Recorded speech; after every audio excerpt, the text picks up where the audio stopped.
I am sick of that intro song. That is going to drive me nuts. No, that's all right. Tries to remind me that there's still good in the world. Welcome, guys, to the Crypto Show. It is October 9th, 2016. To give you a little context, we are coming to you live more or less during the presidential debate tonight. I think you would be better served to listen to this show than to view that debate, since while it's probably going to be crazy and a lot of carnival cartoon-like fun, it's all theater and nonsense, and it's not worth wasting your brain power and your 2 hours of your time. So check in to the Crypto Show because we have a great guest lineup tonight. It's an incredibly it's going to be a great show with three incredible guests, all of whom are related in some way, and I'm not sure what that way is, but we'll find out. No, but all of whom have a relationship to each other that we will get into. One of our guests is in studio right now. It's Cody Wilson of Defense Distributed. He needs almost no introduction on this show. Cody, how are you? Doing very well. Excellent. For having me again. Great to be in the new studio. My first time. Looks great. Well, thank you. That means a lot. I appreciate that. For sure. And we're actually probably going to have Cody again later on this week to talk about his upcoming book. Let's talk about that book. Very excited about that. We may get a little bit of that later in the show too, to talk about. So we'll see. Hey, already number 2,000 on Amazon. Really? Not even out yet, yeah. Wow, that's pretty impressive. That's great for a coloring book. Exactly right. For a pop-up coloring book. Could be worse for bathroom reading, yeah. Right, exactly. Well, congratulations to Cody. And like I said, we'll talk more about that. Our other guest is going to be Simon Dixon. He is a several-time guest to the show. Interesting guy with an interesting service, Bank to the Future. BnkToTheFuture.com minus the A. And it is a, I don't want to say crowdfunding because that's not technically correct, but it is an equity funding platform for certified investors. And we're going to have him on shortly, and we'll find out what his involvement is with our main guest, whom I'll get to in just a second. I do also want to remind you guys of our sponsors, Cryptocompare.com. We're, instead of doing a news bite at the top of each segment, we're going to do all the news kind of crunched together in the middle. So you get a little expanded narrative. It's going to sound a little more coherent, all the news together. And that way it gives us more time to talk to our guests. And Hill Country Home Improvements, for all your roofing needs, they accept and prefer Bitcoin. And don't forget, LogosRadioNetwork.com. Well, our first guest is pretty famous in his own right, though many of our listeners may not know of him. So that's why it's going to be a very important show. Even if you do, he's an incredible guest with a lot of relevance to the show, both with respect to technology and to the sort of politics that we discuss related to that technology. He is the founder of Mega Upload, which was basically an online storage and file transfer site. It was huge in its time, with over 1 billion page views throughout its history. Something like 50 million visitors per day at its height, and consisted of like 4% of the internet at one point. And it had it was the 13th most visited site on the internet at one point as well. And of course, you can find him now at his current website, Kim Dotcom. And thus, I would like to welcome to the show, Kim Dotcom. Kim, are you there? Hello. Yes, hi. How are you? Doing great. Thanks for being on the Crypto Show. We're very pleased to have you. This is quite an honor, and we're very excited to talk about what's going on. We're going to do the first half of the show, I think, of course, for those who don't know, discussing the background of Mega Upload and your court case, and then getting into what's been going on with you more recently. Okay. So with that in mind, tell us about yourself, your background, how you got into tech, what Mega Upload is, and then how you came to create that, and we'll take it from there. Okay. So I'm Kim Dotcom. I was born in Germany.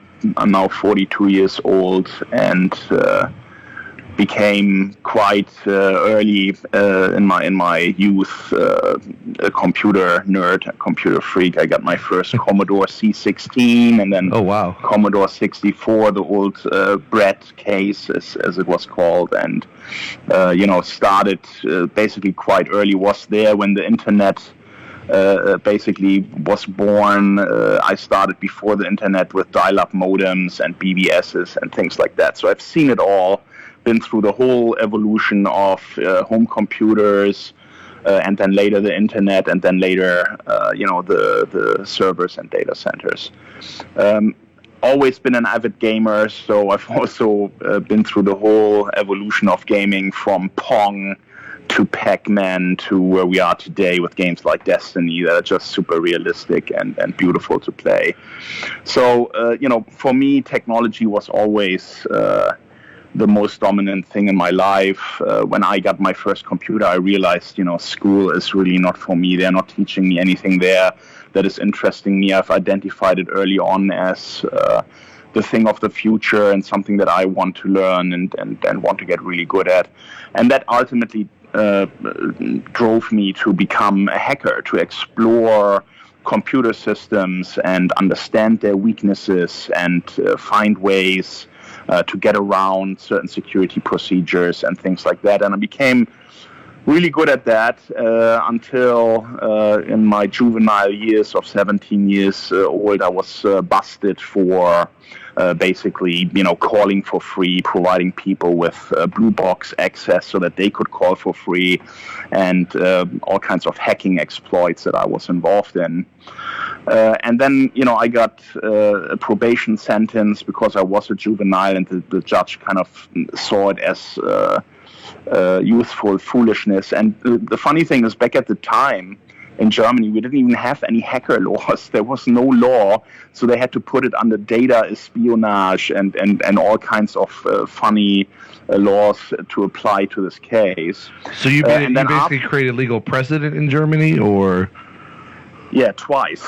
Wow. So first with hacking, but I get to the second time a bit later. From that hacking experience and having that court case back in the day, I rose to a little bit of fame in Germany for it, because I was the first big hacker case really that anyone has ever heard of in Germany. And through all that attention that I got, I also got a lot of attention from the very companies that I hacked, and they approached me and asked me, can you do penetration testing for us, and can you help us out making these systems more secure?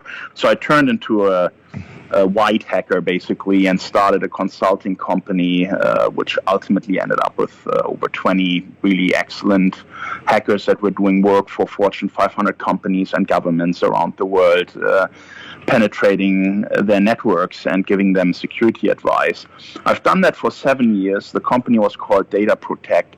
We developed all kinds of products during that time. We innovated firewalls. I was the first person to file a patent for two-factor authentication back in 1997. Oh, wow. We developed it in 1994. It's still a valid patent in the U.S. Patent Office. I never used it for anything though. But I pride myself with being one of the first who thought about using mobile phones for two-factor authentication. And so after 7 years of running Data Protect and effectively, hacking every single customer we ever had, I went on to start a venture capital fund. I sold my data security business to TÜV, which is Europe's largest certification company, and started a company called Kimvesto, which was my investment fund. I wanted to incubate new startups. This was around the internet bubble, where everyone was excited about the future of the internet and the big valuations that we had seen with companies like Yahoo and Google at the time. So I wanted to get into that. I knew that being a consultant limits me in growth, limits me to charge for hours rather than for a product. So I entered into that space and did a couple of investments. I was one of the early investors in Google, in Yahoo, and some of these companies that are super big today. So that helped me build my portfolio. But then I also invested in a company called Let'sBuyIt.com. And Let'sBuyIt.com was on the brink of bankruptcy. They needed money quickly from an investor who was willing to act basically instantly. There was less than a week time to save the company and over 200 jobs. And to describe Let'sBuyIt.com, it's basically a group buying website where people in the thousands come together to buy the same product, and then they get huge discounts. And there are business models today that are worth, billions of dollars that are listed already, that have followed in their suit and are now doing the same thing. Anyway, at that time, I realized this is a great opportunity. I was in my mid-20s. I wanted to make my name as a venture capital investor, and I took the risk and I saved the company. And because of my high profile that I already had in Germany at that time, the stock went up enormously just by announcing the investment. It went up 800%. And I was limited to the amount of shares that I could buy. I could only buy around 1.5 million worth of shares, and I wanted more. So I bought more from the market at the same price that the company gave me for my investment. So I didn't see anything wrong with that. And of course, when the stock went up by 800%, I said, look, I can basically minimize my risk now by selling down some of the stock that I bought anyway, and basically have a free run with this investment. But unfortunately, that was later turned into an investigation for insider trading, and I was the first case in Germany to be tried for insider trading. So again, a completely novel situation for me. I didn't know that even existed. I didn't think that a person who is saving a company and making a major investment to basically keep 200 jobs and a business going can be seen as doing something wrong. I agree with that, and we're coming to break with Kim Dotcom, so stay tuned. We'll be right back. Welcome back to the Crypto Show, guys. It is October 9th, 2016. One of the best episodes, I think, of this whole year, with three incredible guests. Cody Wilson of Defense Distributed here in studio with us. We just brought on Simon Dixon of Bank to the Future, and of course our primary guest, Kim Dotcom, who was just recounting for us his history in the tech world, and it's an incredible history. He's done so much, and a lot that one, you wouldn't expect from a single person, and two, he's been behind a lot of the major developments in the tech world. And unfortunately, what comes with that is when you blaze new territory in tech, and probably a lot of industries, you tend to blaze new territory legally because the government finds a way to find problems with what you're doing, because that's what the government does, and persecute you. And he was just... It's like going into war. The guy out front takes all the bullets, That's a great analogy. Exactly. And just like with Cody Wilson, just like with Ross Ulbricht. There you go. There we go. A less appropriate one would be like the pioneers get all the arrows. Right, have you heard that one? That's racist. Yeah, that's racist. Inappropriate. Pioneers get all the arrows. There you go. I'm not surprised that came from Cody Wilson. Give him one of those arrowheads. Stick around. Well, just real quick, before we get back, I do want to make a quick comment, which is, as far as insider trading, a lot of that is very subjective. And actually, the economist Don Boudreaux of Cafe Hayek makes a great case that insider trading is not only not immoral, but is economically beneficial to the market. And in fact, I would agree to the extent that if a stock is your property, you get to do with your property what you want, as long as it's not hurting other people. And that includes buying and selling. So I actually think insider trading is a bogus legal crime, but that's a whole other story. I don't know. Martha was a pretty... Except in the case of Martha Stewart. She was pretty thuggish. That was just dubious. But real quick, before we get back to letting... Kim Dotcom finish getting into his history and the History Mega Upload, I would be remiss not to introduce Simon Dixon of Bank to the Future, BnkToTheFuture.com minus the A. And Simon, are you there? I'm here. Can you hear me? We can hear you loud and clear. Excellent. We were a little concerned over break that we wouldn't, but we did. And Simon, remind me, are you CEO or COO? No, I'm the CEO, co-founder. Yeah. Okay, CEO, co-founder. Yeah. That's right. I just want to make sure I got it right. That's what I figured, but sometimes I get it wrong with our guests. Well, we're really excited to have Simon on to join the discussion with Kim Dotcom. And in the second hour in particular, we're going to find out just his direct relevance to Kim Dotcom's current activities, and it's some exciting stuff. But let's get back. Kim, you were explaining how you saved a company of 200 employees. Let's get back to that and the rest. Yeah, so I was basically charged with insider trading without a single victim. What happened here is I saved 200 jobs, I saved the business. The stock, after I made that investment, stayed up, so no one has lost anything. And yet they decided to punish me. And the reason for that was political, because one of the jobs that I was doing at Data Protect Times was the security of Munich Airport. And I was contracted by a security agency. I was obliged to secrecy. I signed agreements that kept me from ever talking about that contract. And basically what happened, I was hired to check the security of Munich Airport prior to them presenting themselves as one of the safest airports in Europe at a big conference that they were going to host in Munich. So they wanted to make sure that these claims are accurate, and I basically completely destroyed their security. I got into the airport 7 times on 7 different occasions. Wow. I got into airplanes, into the cargo area, into the tower, into the data center in the tower. I was everywhere. So physical hacking, not cyber hacking. Yeah, social engineering, physical hacking, and some cyber hacking to basically get rid of some of the gate controls.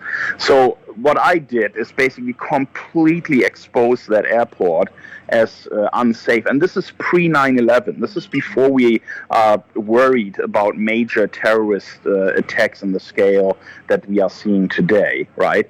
But anyway, it made enormous waves back in the day in Bavaria, in the state in Germany where I was living. And, dozens of people lost their jobs. The security chief lost his job. And of course, in the security community in Munich, this was a giant uproar. Press coverage was enormous. It was on all the titles of all the newspapers and magazines. And I always felt that the insider trading case against me, which was so novel and wouldn't have brought against anybody else, was kind of payback for the insult that they received. Even though it was an official job that I did, but I couldn't talk about it, everyone felt that I did that as a joke or for fun. But it was actually a job that Data Protect was engaged in. And I agree. And real quick, sorry, I just want to say you're absolutely right. And what's interesting in comparison to the U.S., what happened there in your case in Germany is people lost their jobs when security was found to be lax, and it made big news. Whereas in the United States post 9/11, with 9/11, no one so much has lost their job within the government, and there was little focus in the media on real security going on, and so that's a very important difference between our country and other countries, it seems. Anyway, go on. Yeah, I have to say that I've always created a lot of unwanted hostility just by being successful in my job and by being successful with what I'm doing. Being the CEO of Data Protect, I had meetings with the top CEOs of Fortune 500 companies, and I would sit in their conference room and I would hand them burned CDs, stacks of burned CDs with their entire email communication for the last 3 weeks.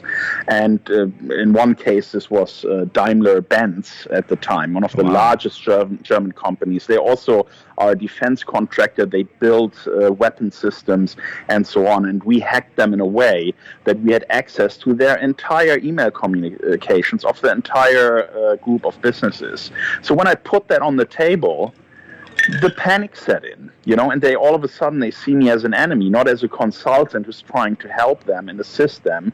They realized how big of a problem this was if this was going to be public, and they basically forced us, me and all my employees, to sign non-disclosure agreements with massive penalties. And they paid us very well, but in my job I've always created enemies when I was just trying to help. Of course, I also enjoyed sitting there and seeing their chins drop and their faces go pale when I show them how easy it was to basically take over their entire billion-dollar business.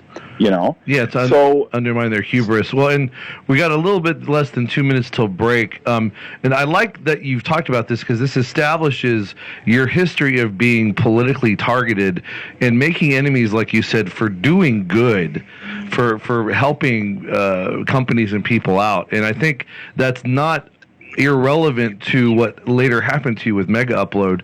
So go ahead with what you were going to say, but let's also start to get into Mega Upload, what it was all about, and then we'll get into what happened with that and with you after that.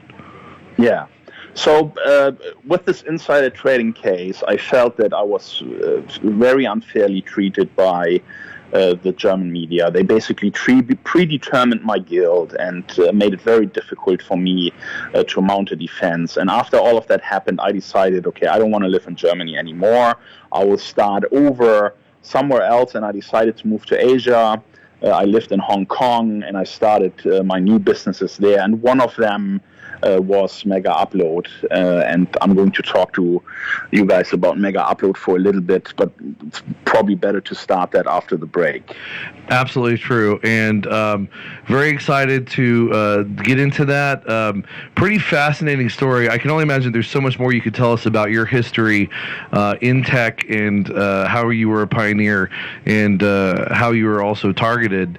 And we'll find out more about the big case and the big success story, which is Mega Upload, and then what might be following after that to replace it, but much better in the second hour. So stay tuned. There's a lot more to go. So what's going on? Oh my God, Cody? did you hear him wailing in there? No. He just said, he's like, you know what? When I win, I'm going to put a special prosecutor on you, and we're going to check out your situation. Like to her face, and he's like, because there's no one, and he just goes and goes and goes, and he's like, and he's like, and we're gonna figure this out because this is a disgrace, and everyone is furious with you, blah blah blah. I have to admit that's pretty cool because I mean I don't like Trump, but Clinton is a criminal and she deserves to be told that. But hold on, Bill Clinton number 2. So she's like, she's trying to suffer. She gets through it, and she goes, well, we should just be thankful that there's no one with Mr. Trump's temperament in the Oval Office. And Mr. Trump goes, because you'd be in jail.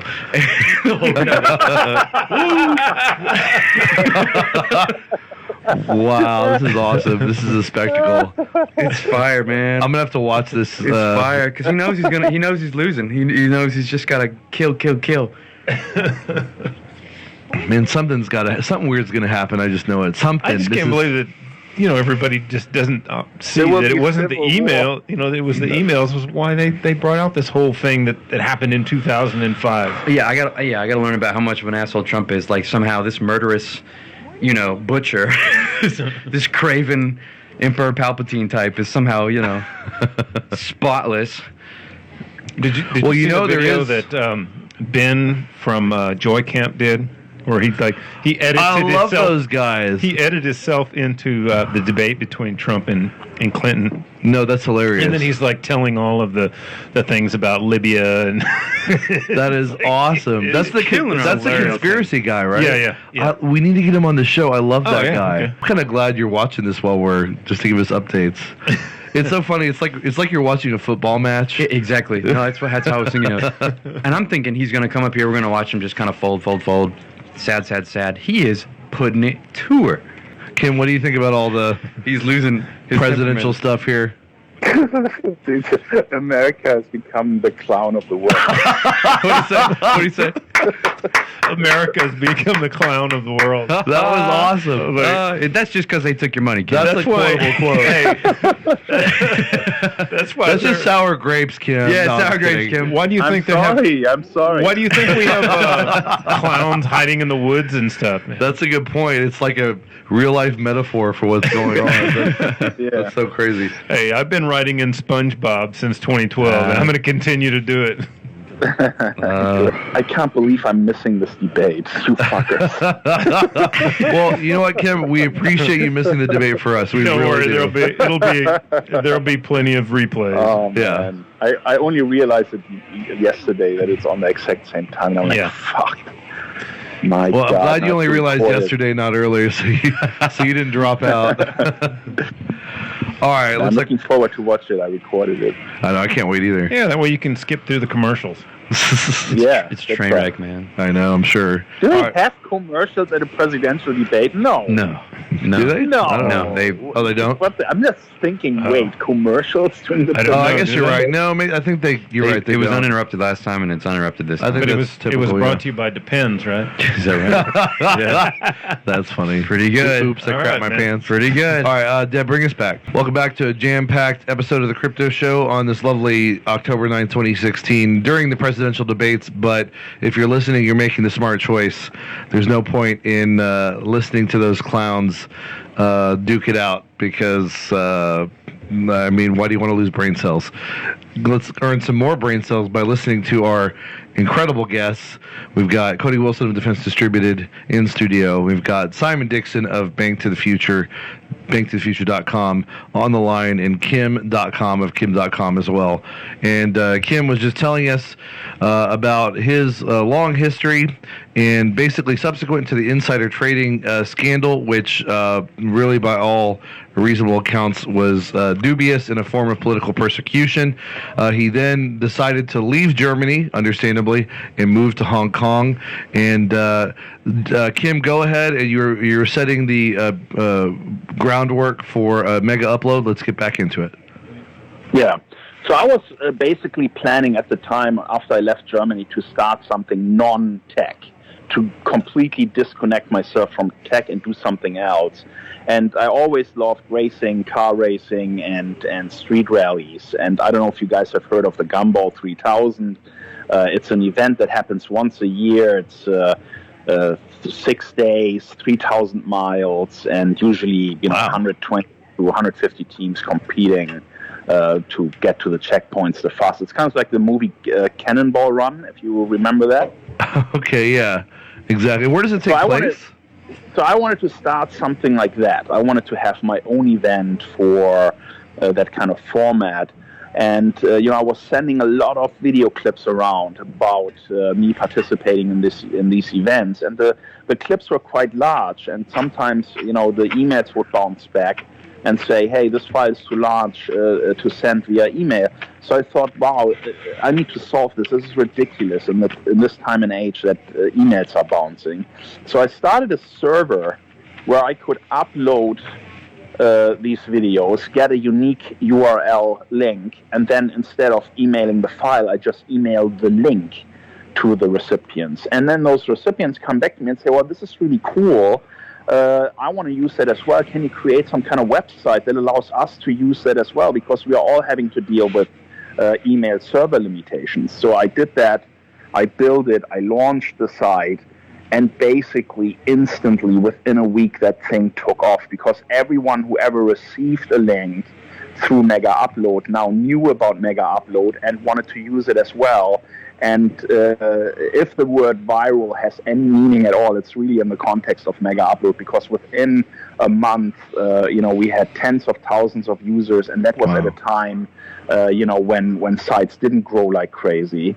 And within a year, we had millions of users. Wow. And So just through word of mouth? Yeah, just no. We've never spent a single penny on advertising. I believe that. Yeah, That's incredible. A pure viral growth, and the server infrastructure grew, the bandwidth requirements grew. We were one of the biggest bandwidth customers of backbone providers in the world. As you mentioned earlier, at the peak, we were responsible for 4% of global internet traffic. That is massive. That is a massive amount of data that we were shifting around every day for our users.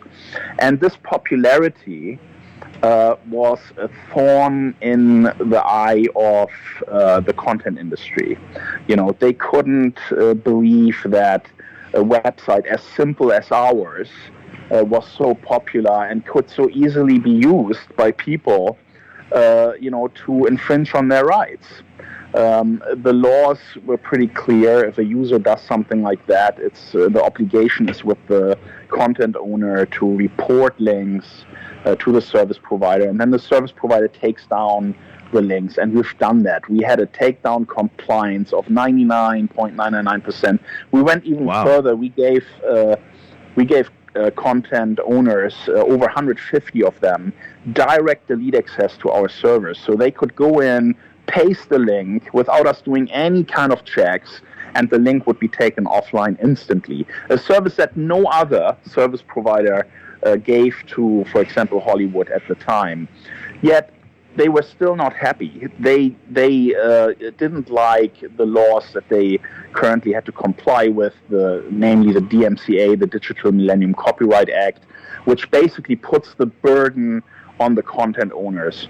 And Hollywood and the cartel around it, the copyright cartel, as I call them, they then tried to fix this politically. They wanted a new law. So what did they do? They hired Chris Dott, a former senator, best friend of Joe Biden, very well connected with his relationships in the White House, including Hillary Clinton and Barack Obama. He was actually on the ticket to be vice president, but Joe Biden got the job. Oh, wow. And so Hollywood hired this guy to be their rainbow maker within the White House to get a new law passed. And he worked on SOPA. You might all remember the Stop Online Piracy Act that attracted so much attention in the public that it had to be shut down because of the protests. They just renamed it over and over and over until they got it passed. Right, CISPA and PIPA, right? CISPA, PIPA, ACTA. Yeah, well, they haven't got it passed. And SOPA was basically Chris Dott's baby.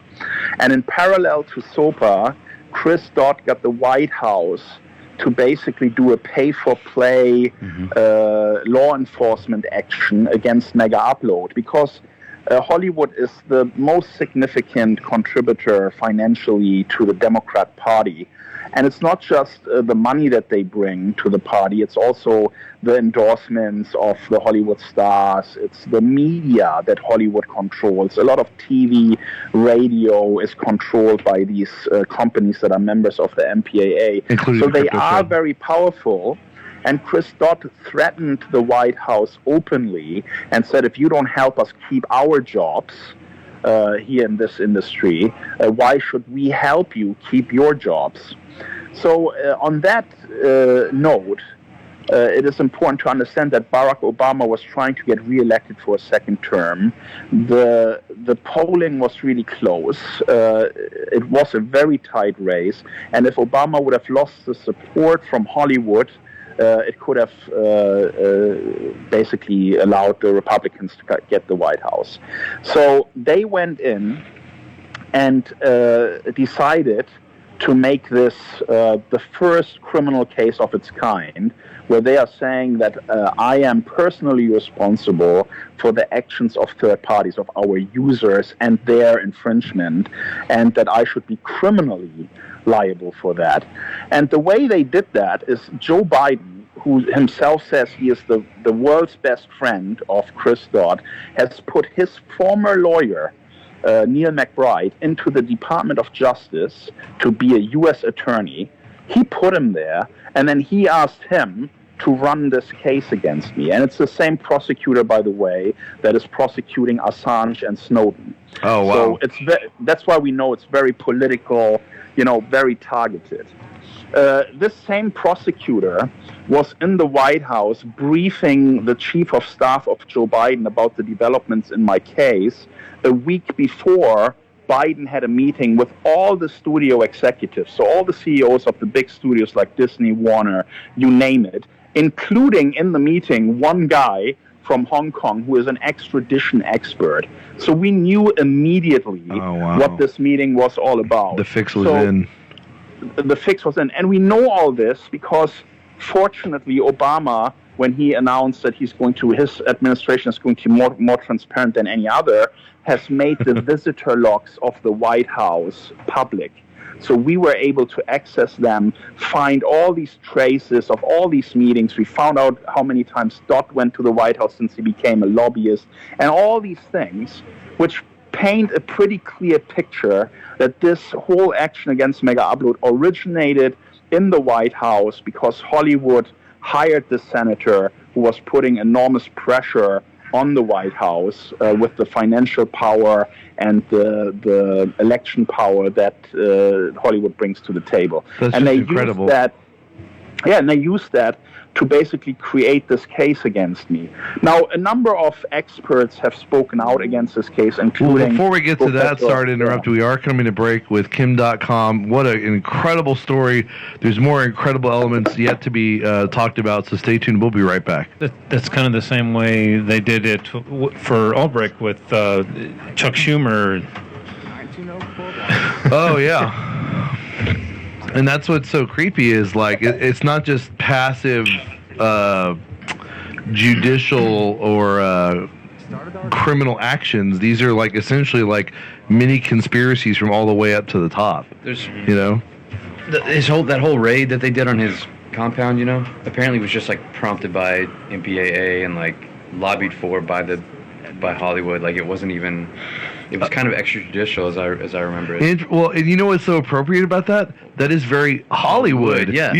Because and this footage of how they did it, they were like they conspicuously recorded it, and Kim got the footage and stuff. So there was something very, Kim put a song out about it, and it became 3-4 cycles of media. Oh wow. It was a Hollywood way to take you it should down. When he gets to that, you should bring that point up. The other thing is, like, in comparison with the Silk Road, it's all of these other sites pop up after the Silk Road, and it's not really, they bust him, and he's getting like 5 years, 10 years, whatever. You chop off one branch, 10 other branches come up. And the same thing has happened with Kim.com. All these other sites have popped up, and they're not doing the same thing to them. Yeah. What's the timing of Napster in all of this?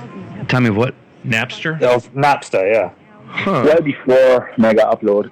Yeah, because Napster was around 2000, I think, 2001. Yeah, that shutdown was in like early 2000s. Yeah, because I remember. But you need to remember, all of those are civil cases. I'm the first criminal case. Oh, that's a good point. Yeah, that's a really good point. Yeah. Metallica was so boss. Yeah. Oh my God. James Hetfield was so mad. Did you watch the documentary by Alex Winter about Napster? Downloaded? I still haven't seen it. Awesome. Even when we interviewed him, I didn't get a chance to watch it. It's good. It's really I need to. We need to have him back on eventually. He should come on anytime, right? He's real friendly. Yeah, he's doing a doc on Frank Zappa right now. He should be doing a doc about. He should be doing a doc about Kim. That's what he should be doing. I know, right? Well, maybe next, right? Kim, have you met Alex Winter yet? Yeah, I've spoken with him. Yeah, he did the doc about the Silk Road. He should totally be doing one about your situation. Yeah, no, I watched it. He's well aware of my case. Yeah. We're talking every now and then. Yeah. But there's already a documentary being made, which is to be released in January, I think. Oh, awesome. Cool. We'll have to cover that. All right, well, we're coming back. Deb, whenever you're ready, bring us back. Welcome back, guys, to the Crypto Show, October 9, 2016. During the presidential debates, our guests are Cody Wilson of Defense Distributed, Simon Dixon of BnkToTheFuture.com, and Kim Dotcom of Kim.com and Mega Upload fame. And we were just talking about Mega Upload. So crazy that he was born with that name. I know.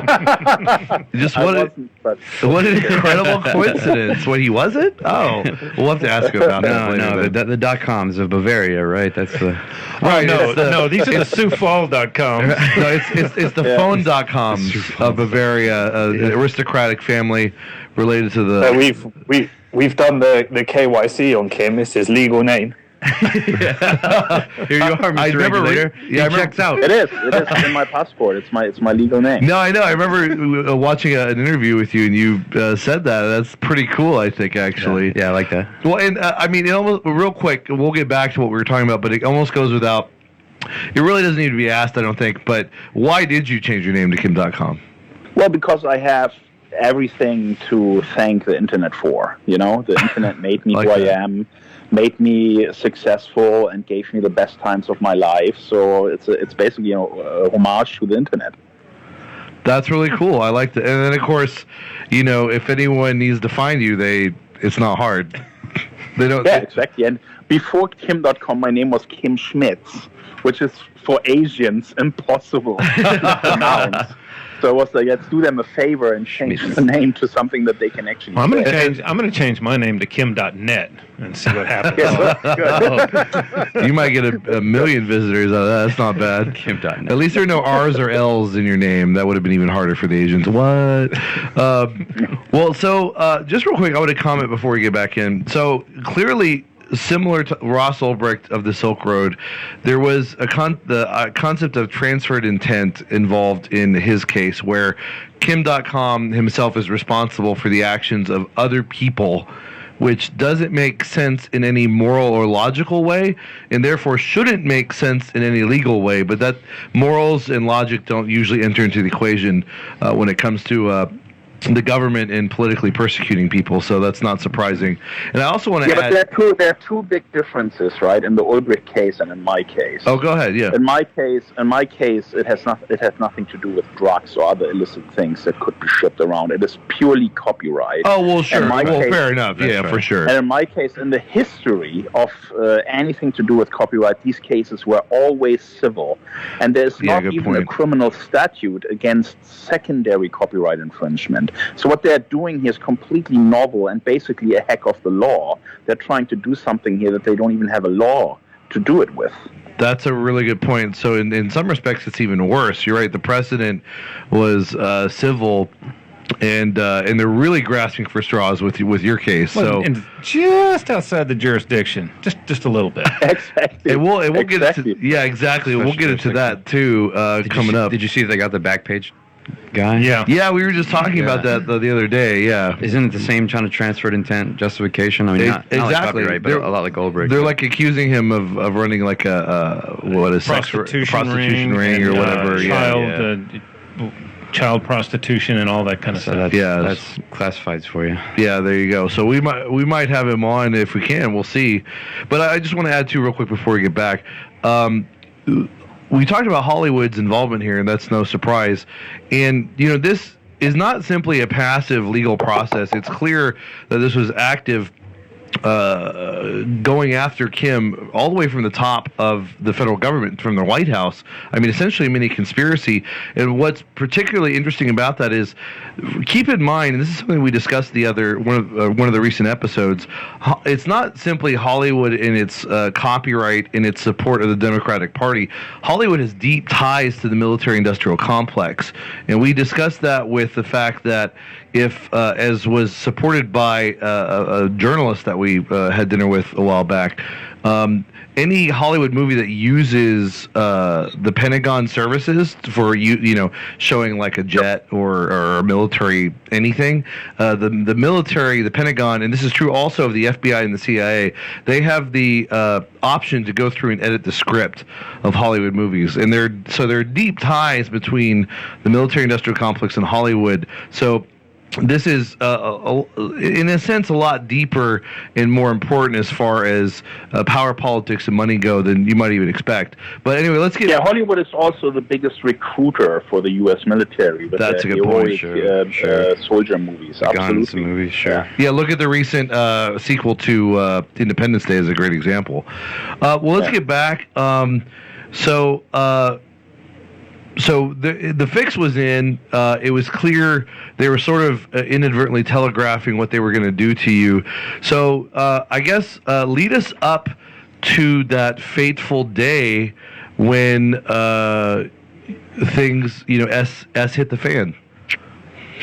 Well, no one ever had any expectation that anything like that would be possible, right? I mean, we were worried because of the rhetoric by Hollywood that at some point there might be some civil case against us, but no one ever thought that a raid would be possible. Now let me talk about the raid. I mean, this is outrageous, given that this is actually a civil copyright case. So what they did, they flew in with 2 helicopters. They had 72 people on the ground with assault rifles. New Zealand used their special tactic groups, which is an anti-terrorism group that is trained, to free hostages in terror situations. Anti-terrorism? And they arrived at our property with sniper rifles, with assault rifles, with attack dogs, to take down a guy who they say is responsible for the copyright infringement of others. There's nothing in my indictment that alleges that I'm a direct infringer. I've in fact never ever infringed on anybody. I buy all my stuff on iTunes and have spent over $20,000 in the 5 years before the raid on content. So they're not saying I'm the pirate. They're saying I am responsible for the actions of others, right? So they do this unbelievable raid, pull everyone out in the rain. My wife, 7 months pregnant with twins, pointing guns at my staff, at my kids, scaring everybody, yelling at everybody. And I made my way into a panic room. My mansion had a panic room, and we had a security protocol. And when the banging happened at my door, I didn't know who was trying to get in. So I made my way to the panic room. Once I heard the shout-outs of police, I disengaged the lock of the panic room, and I waited inside for them to come in, because I didn't know if I like pop out the secret door, which is hidden in a closet, if they would like shoot me.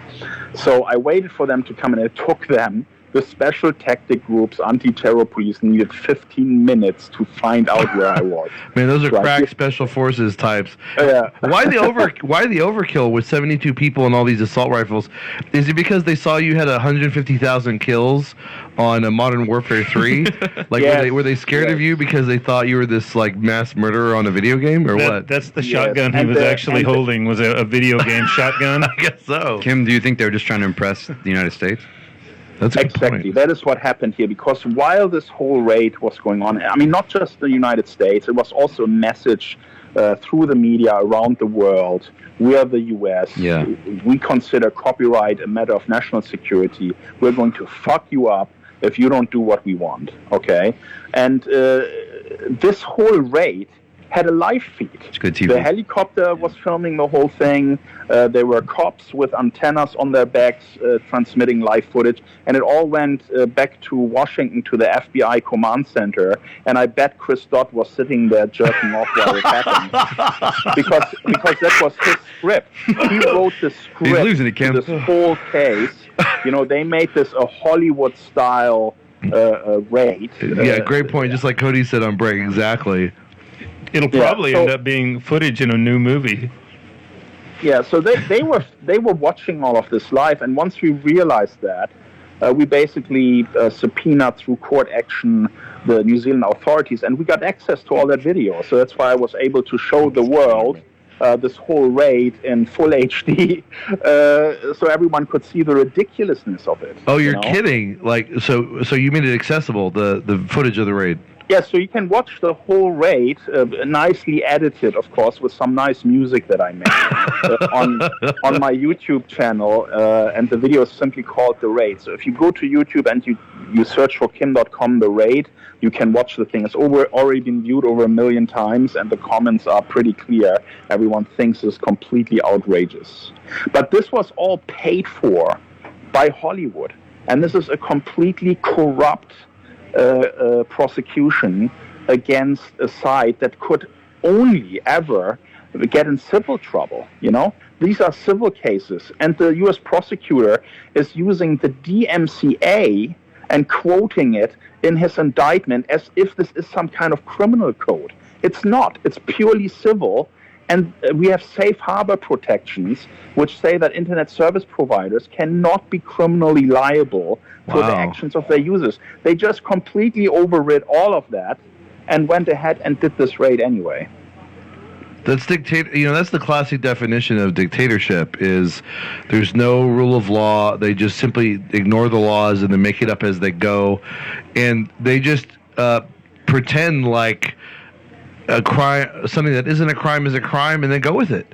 And that's enough. And especially if they can convict you in the court of public opinion, just like they did with Ross Ulbricht, absolutely did in his case. It's so much easier for them to go on with a criminal conviction, the judge even again, like he said, where there is no crime on the books. The judge literally stated that she was setting precedents. Yeah. Which is just crazy. Well, we're coming to break. Kim, when we get back, a related aspect of this that I remember reading is that there was some illegal spying being done on you that enabled them to actually raid you in the first place. And this is really important, I think. It goes without saying, not just with respect to this case, but with respect to the American citizenry and people all around the world, and how governments are increasingly doing just that type of thing, and how ominous it is. So when we get back, let's talk about that and more. Stay tuned. Kim Dotcom, Cody Wilson, and Simon Dixon. We'll be right back. What? It's that time again. The third annual Anarchapulco 2017, February 23rd through the 26th. And this time, it's bigger and better than ever. There's a reason why we keep going back every year. Because it's a blast, which is the same reason the speakers keep coming back too. Roger Ver, Jeffrey Tucker, Stephanie Murphy, Tone Vase, Derek J., Julia Turiansky, Adam Kokesh, Larkin Rose, and the list goes on and on. Much more to be announced soon. Don't forget to save some dough by using the coupon code CRYPTO. Un verso puro dall'alma.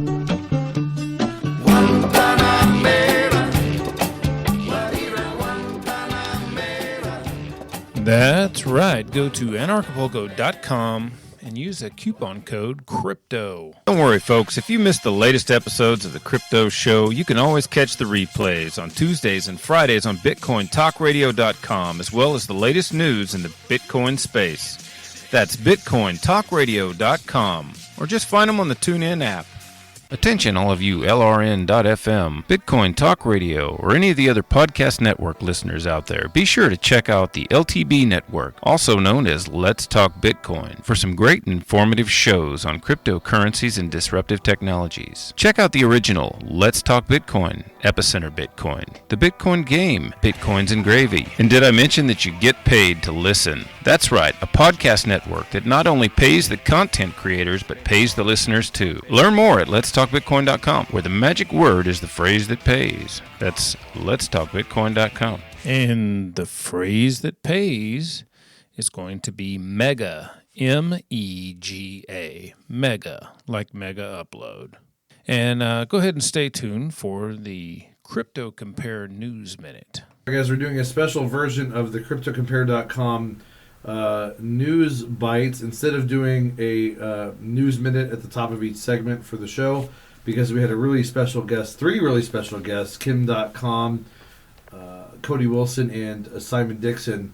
We decided to do all of them at once in one single version, which is kind of cool because that way they're being unseparated by time like normal. It'll be maybe a little more coherent in your head, all the various happenings for the past week in the cryptosphere. So let's get to it. The Cryptocompare.com news. And in the first headline, Ethereum is still under attack. Ethereum is still under attack in a code war that began over 2 weeks ago with spam attacks that led to large-scale Ethereum node outages. The Ethereum developers have been constantly counterattacking with new client releases. While various fixes have since been implemented, the attacker continues to find vulnerabilities to exploit and in turn creates new ways to launch denial of service attacks. The latest client release called Dear Diary aims to stop the root cause, quote, of many of the attacks with a technique called, quote, journaling, unquote. Bitcoin Lightning payments passed milestone with Blockstream test. Blockstream has recently announced that it has sent the first end-to-end transaction over the Lightning Network, the highly anticipated micropayment channel designed to improve scalability in Bitcoin. The process included invoicing a third party for Bitcoin and routing the payment through multiple nodes. Blockstream core tech engineer Rusty Russell said, Quote, we had all these pieces. That's really exciting as a geek. In some ways, attaching them all together is trivial. In another way, it's a real milestone to get to that point. Unquote. Into the next headline, Monero loses darknet markets in apparent exit scam. Monero appears to have lost its darknet market integrations and very well may have fallen victim to an exit scam. Darknet market Oasis, the first to accept Monero, has abruptly gone offline in an apparent exit scam, making off with an estimated 150 bitcoins in an indeterminate amount of Monero. Several users report that attempts to withdraw XMR from Alphabay, the darknet market whose integration was closely correlated with the currency's meteoric rise, were unresponsive as well. Hallad's Herbs, Reddit user, posted in the Reddit subreddit Darknet Markets a theory that Oasis first accepted Monero in order to pump up the currency to make a significant profit. Quote, everyone is looking at the 150 Bitcoin Oasis made from their exit scam, while in fact Oasis probably made most of their money from their pump and dump game they pulled off with their Monero stunt. Factum raises $4.2 million in Series A investment round. After winning a $200,000 grant from the U.S. Department of Homeland Security, the blockchain startup Factum has raised $4.2 million in a Series A funding round. By the way, that was misspelled Homeland Security, so that's kind of fitting in a ironic, punny way.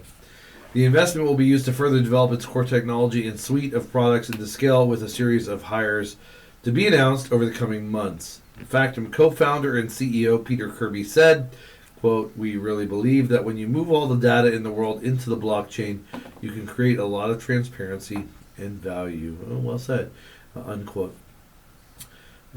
EU Parliament paper explores Bitcoin-powered elections. The European Union think tank recently released a discussion paper on the use of Bitcoin and blockchain technology in elections. The paper dwells on whether the technology could be leveraged to provide either piecemeal or wholesale changes to existing voting systems, including those already operating via digital means.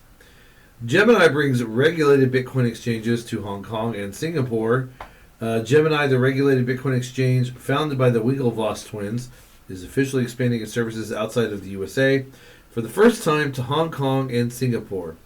Registered users based in Hong Kong and Singapore can already begin trading US dollars with Bitcoin and Ethereum on Gemini's advanced digital asset exchange.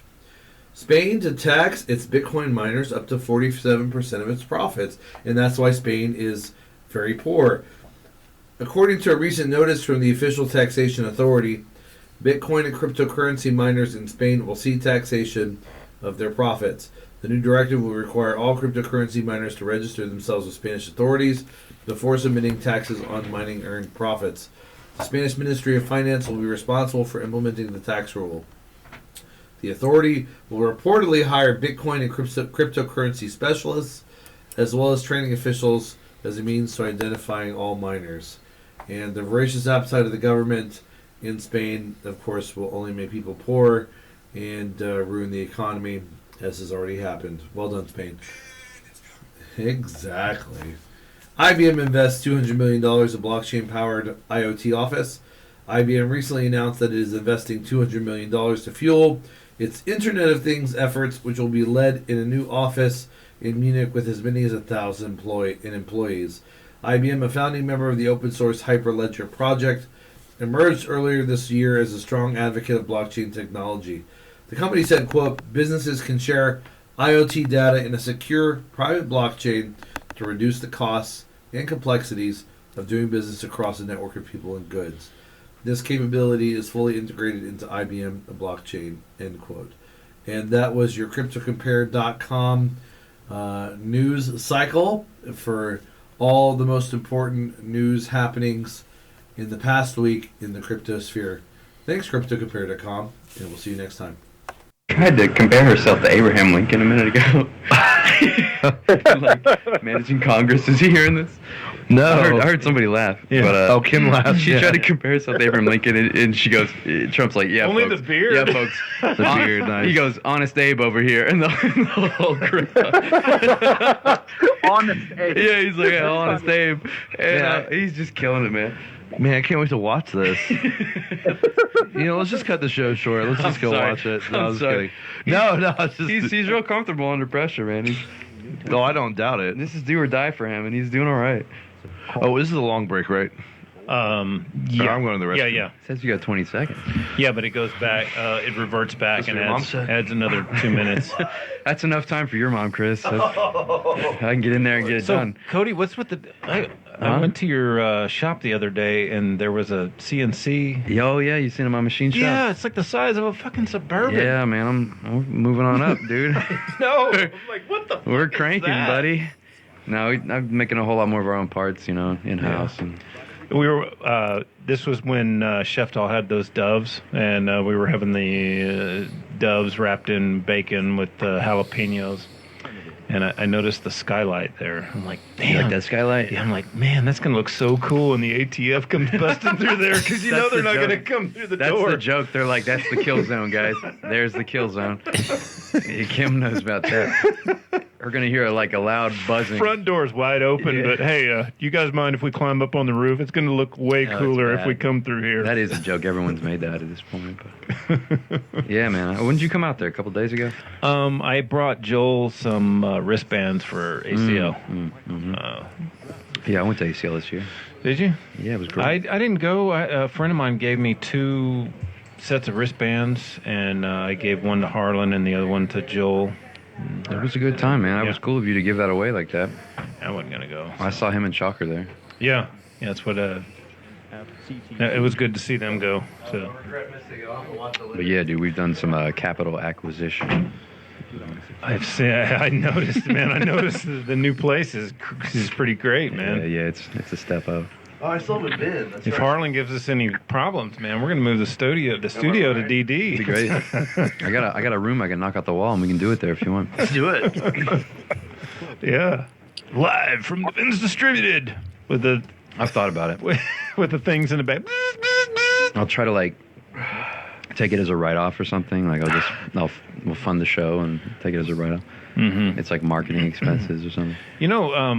What I was trying to tell you earlier about the if you did a Kotstev type deal at Acapulco, where she goes down there and does the whole presentation, and you could sell some units, and We should and probably you- send Paloma. and Yeah. you pop You should. in. That'd be cool. Just have you pop in for a quick speech, and then you can burn Well, I'll off. tell her about it. I'm not going to Acapulco, though. I'm not going to do it. No. I mean, I understand your reasons, but it's still fun. It is a blast. I ain't going to go. Except when you lose your passport and you have to be smuggled back into the country. You had to smuggle yourself back in the country. He smuggled me back That into is the crazy. country. How did you just put him in the truck? I smuggled him in to the U.S. because he didn't have a passport. So you just And- put him in the truck bed? What'd you do? So we had a resident alien with us. Uh-huh. He had his little cheap card, and he just let him right in, no problem. He couldn't even tell it was him Uh-huh. on the picture. We have to show our driver's license and our passport. Chris doesn't have his passport. Old gringo. So we made up this story about the military robbed us and took his passport because he refused Which the to first pay. part was true. The military did rob us. They did rob But us. you're like, come on down to Acapulco, Cody. Great time. They robbed us for Hey, it was cheaper than a You're parking okay in ticket. Acapulco proper, but if you try to drive back, that's where the problem is. Don't drive to Acapulco. You're insane to have driven there. You really are insane. Well, No, it it was was insane to fun. drive there, but I didn't had have a lot of blast. options once I lost my passport. Oh, I got you. lost it the day when I arrived at the airport. Within 10 minutes, I had lost the passport. All right. I'm an idiot. Oh, great music coming back in, too. No, good point. All right, Deb, bring us back when you're ready.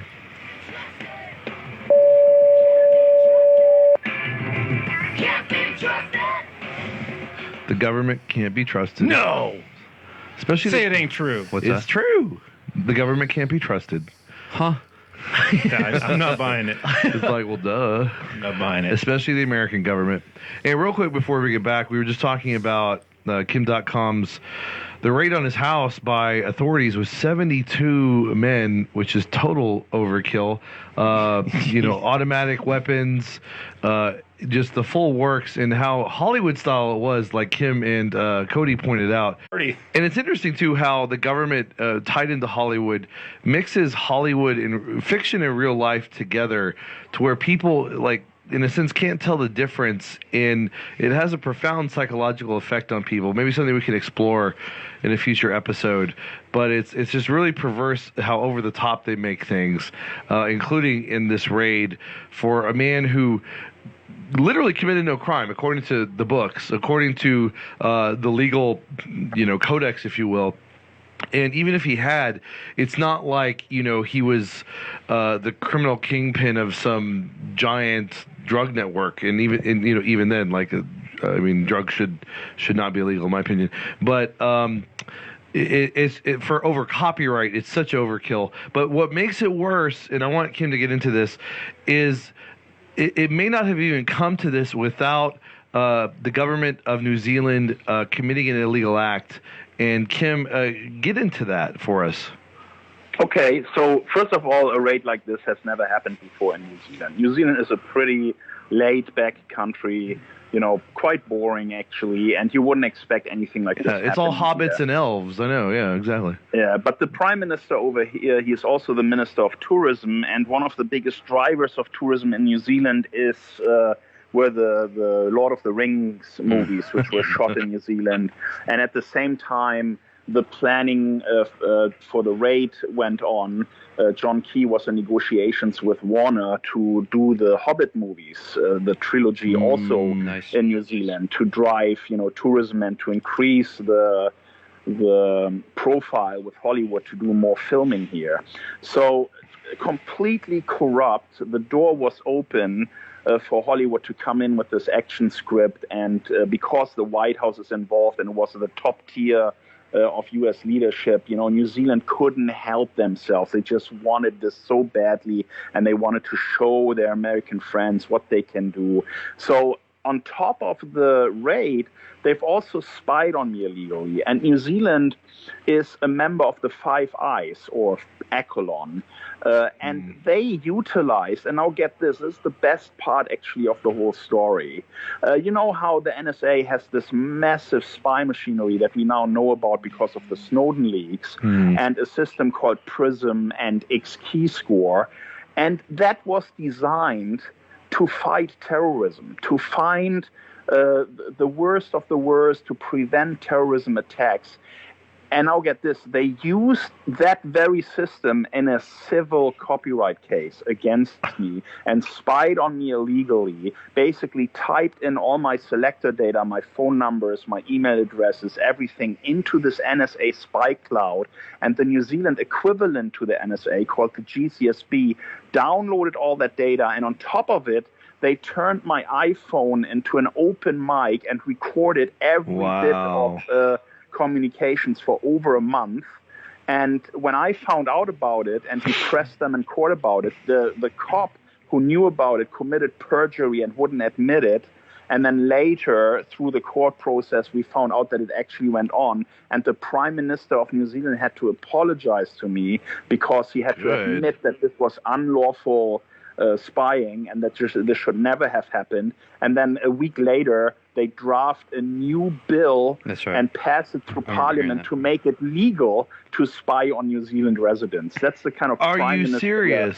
100% serious. The duplicity, the kind of Prime Minister we're dealing with here in New Zealand. The criminality, that's ridiculous. And we'll go ahead and make that retroactive. Completely corrupt and criminal. Do I? But here's what I need you guys to understand, because you are in the U.S., you understand about this NSA spy cloud that they have created, which basically commits mass surveillance every day, breaching all of our basic human rights to privacy. And they say to us, they are doing it to fight terrorism. Yet in reality, they are hiring these services to crooks in Hollywood who want to extend their copyright extremism agenda. So they basically hired out their law enforcement apparatus, their Department of Justice, and their spy cloud to help out a lobbyist. It's like mercenaries or mafia, and just real quick, they're blurring the lines between terrorism and other forms of criminality or even lack thereof. And that's part of the thing too, is make everything something that could potentially have an anti-terror law enforcement action against it. And that among many things is what's really disturbing. What was that? The NSA, the only part of government that listens? Here's the funny thing, right? The easiest way for us to get the 33,000 deleted Clinton emails is to call the NSA, because they have all of them right now in their spy cloud. All it takes is to type in Clinton's email address into X-Keyscore, and it's all there. Yeah. All the deleted stuff is right there, and yet here they are using this stuff in a copyright case, but not in other really important corruption cases or against bankers that were causing the last big financial crisis or other things. But they're using it in a copyright case. Right. For a major I'd like to see James Comey of the FBI. Now I know how to. Yeah, exactly. Now I know how to keep everybody. Now I know how to keep everybody out of my email. I just CC Hillary Clinton, and no one will read it. Yeah. And by CC you mean confidential. Yeah. Yeah. Oh, is that what that C stands for? Yeah, exactly. I'm sorry, I didn't understand. I'm the Secretary of State, but I didn't know what the C stood for. But yeah, you'll never see James Comey subpoena that from the NSA, and that's such a good point, Kim. Yeah. Now let me give you just a short list, and I will not spend too much time on it, about other unlawful activity by the U.S. and the New Zealand government. So they spied on me illegally, and that was basically proven in court. They issued unlawful search warrants. We had one judgment that said the search warrants were unlawful. They seized my assets in New Zealand without a hearing, which is completely unlawful. Wow. They seized them and later said, sorry, where there should have been a hearing where he can defend himself against the seizure, we forgot that part. So that was also completely unlawful. Then the FBI, right after the raid, the New Zealand authorities allowed them to make clones of my hard drives and then ship them by FedEx to the United States, where the extradition treaty says you can't do that. You can't ship any of the evidence until the extradition is concluded or there is an official ministerial order to send it away. The FBI didn't give a fuck about that. They just copied it all and shipped it over to the United States. Then a judge here found that that was unlawful and that they should not use any of that stuff and ship it back. Of course, they didn't ship it back. Yeah, too little, too late. Instead, they used the communications that were on these hard drives in a supplementary indictment. Basically, it's called the record of case. So they are using stuff that they shipped away illegally, where a New Zealand judge found you can't use it. This is how arrogant the United States is dealing with it. Yeah. And because they know how weak this case is, how novel it is, how outspoken the professionals are against it. We have an expert opinion from a Harvard Law School professor who says this whole case is bogus, it's a sham. And in order to win, the U.S. government declared me a fugitive. I'm legally, just get this, I'm legally fighting the extradition process in New Zealand under my treaty rights. I'm legally fighting it. It's my right to fight against it. I've never been to the U.S., not even as a tourist, not once, and they have declared me a fugitive of the law. Wait a minute, it gets even better. They declared me a fugitive of the law in the United States in order to seize all my global assets. They have forfeited all my assets without a hearing. Forfeiture means it's gone. The U.S. government owns it now. I haven't had a single hearing day on the merits of this case, yet I've already lost all my assets around the world. Talking, over $100 million gone. Oh, my God. Because they declared me a fugitive. And the reason they did that is because they wanted to make sure that I don't have money to defend myself. And now I have to go on for another minute because this is really important that you get this. This is the craziness of it. The Hong Kong court said, we don't want to hear anything about this forfeiture nonsense. We don't do that here because I don't have any assets in the U.S. They are in Hong Kong and New Zealand. And then the Hong Kong court released money that I can use for my legal defense to pay my lawyers, including U.S. lawyers and experts. And then the U.S. government threatened my lawyers or any lawyer in the U.S.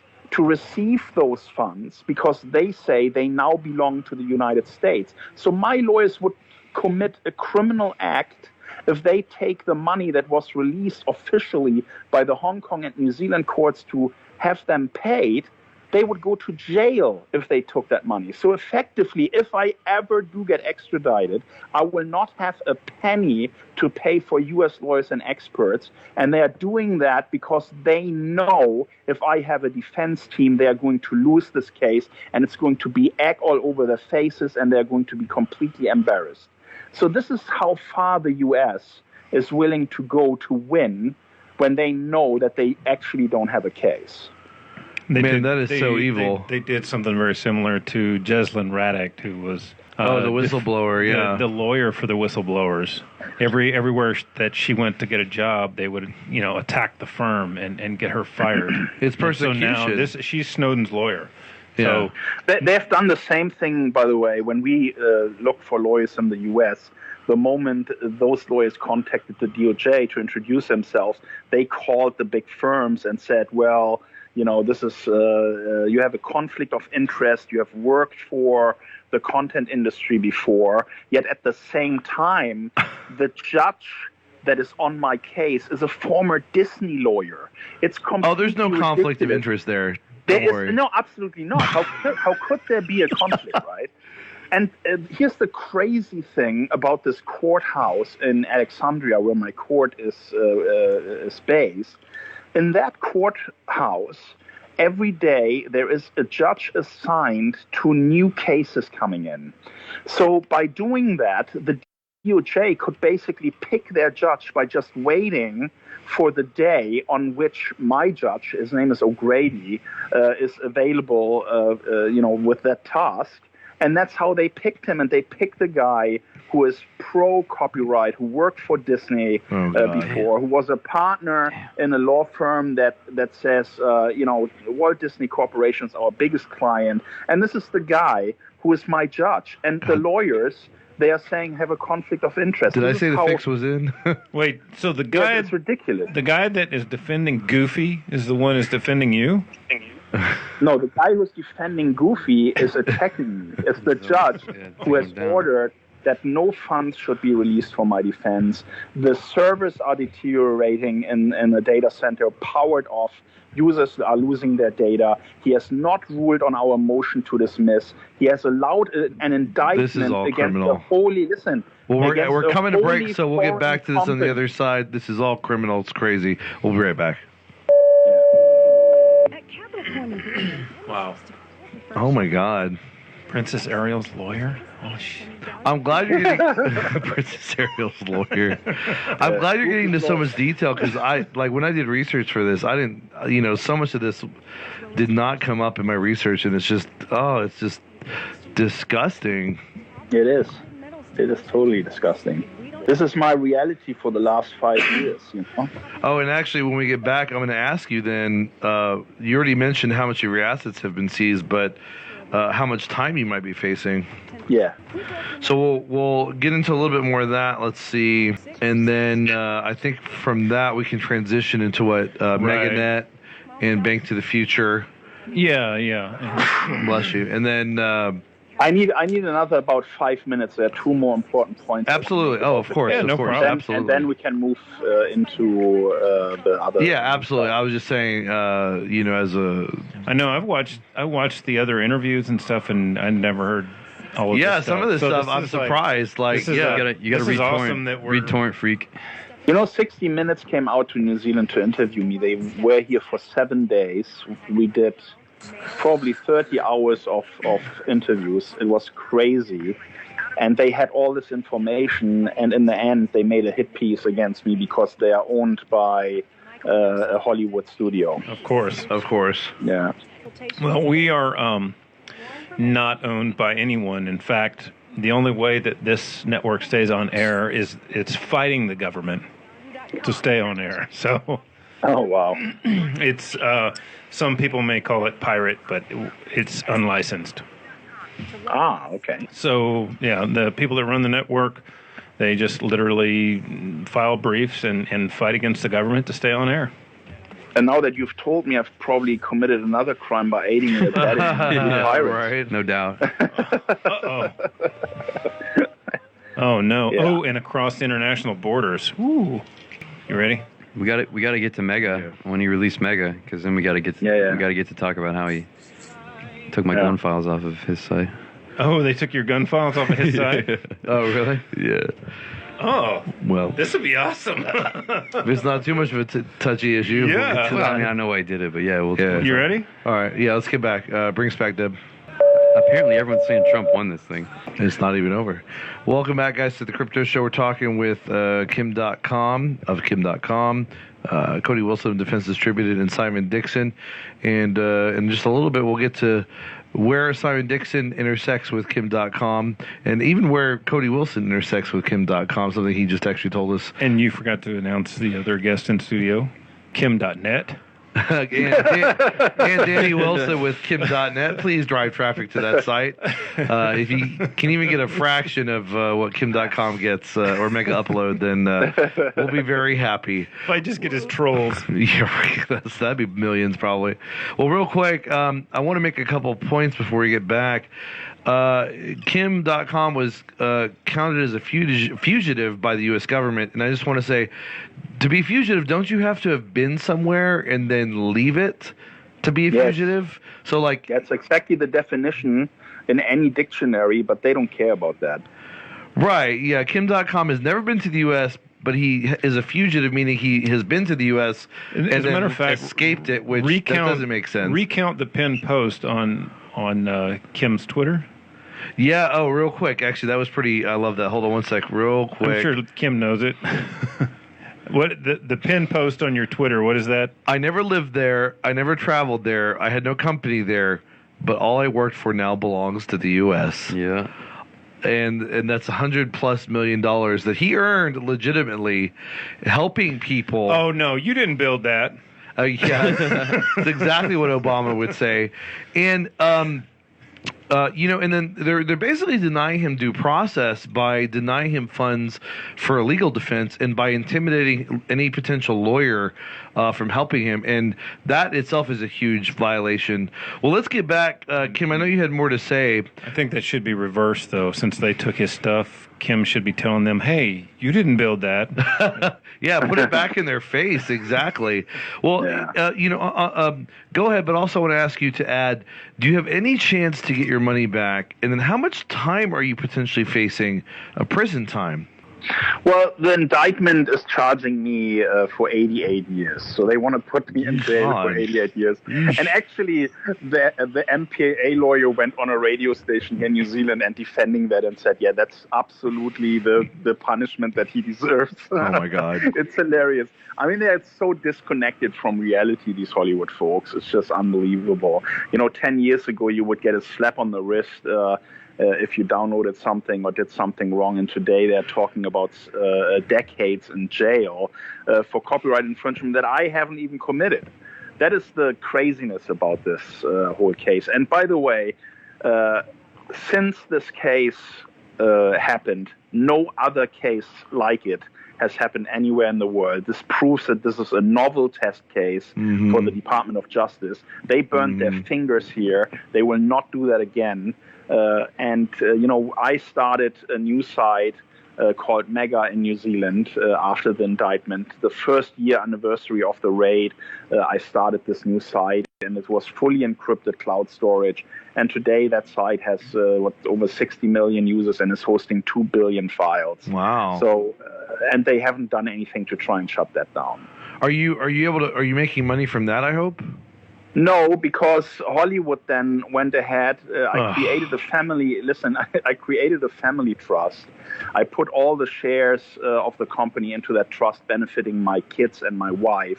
And Hollywood then went ahead and seized those shares under a civil proceeding to make sure that those funds are also not available. So Hollywood and the U.S. DOJ are working hand in hand to destroy me and to keep me from having a fair go in the courts. You should That's try really using sad. Bitcoin.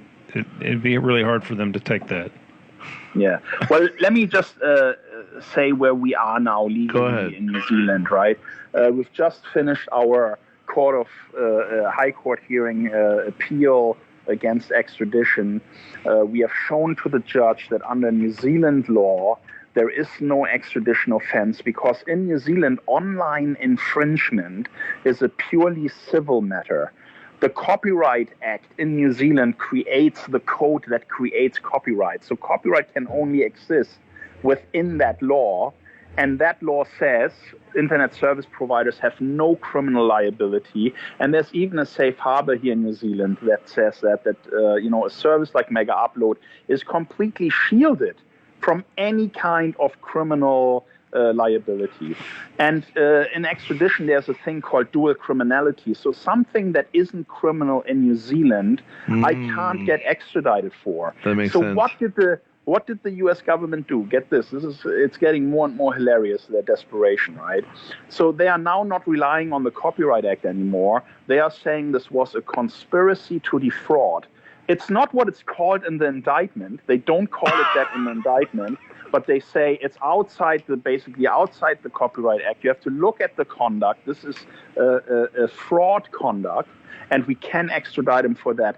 Yet the funny thing about it is that the Supreme Court of the United States has found that copyright can only be charged within the copyright law, and fraud does not apply to copyright. Oh my So God. they already have cases in their Supreme Court in the United States that have completely dismissed this theory, yet they are using it here in New Zealand to try and get me extradited.